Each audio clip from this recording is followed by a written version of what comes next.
Rise in hospitalizations is pushing many medical facilities to their limits. To help address the issue, a handful of Arkansas hospitals recently opened up more beds. But as THV 11's Mercedes McKay found out, the amount of beds isn't the main problem. I have a physical bed.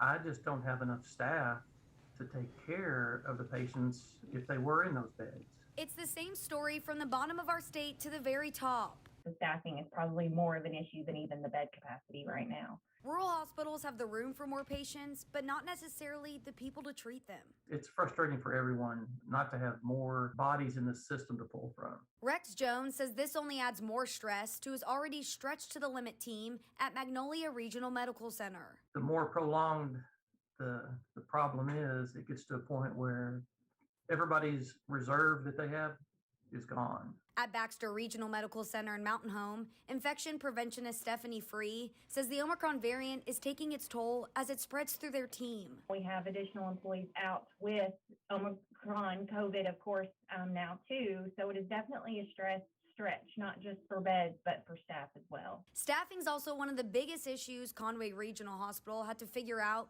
when they recently received funding for 34 more beds from the American Rescue Plan Act. Those additional funds help us to not only directly take care of COVID patients, but it also allows us to expand our capacity for that 45-day period in ways that we might not otherwise be able to do absent those funds.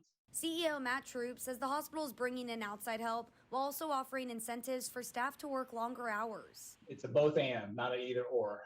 We've got to employ both strategies to really be effective. While the long days continue inside hospitals across our state, healthcare workers are pleading for some patience. Everyone's doing the best they can with what they have.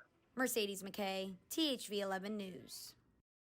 Thanks so much, Mercedes. In total, the American Rescue Plan Act Steering Committee approved funding for more than 250 additional beds at hospitals across our state.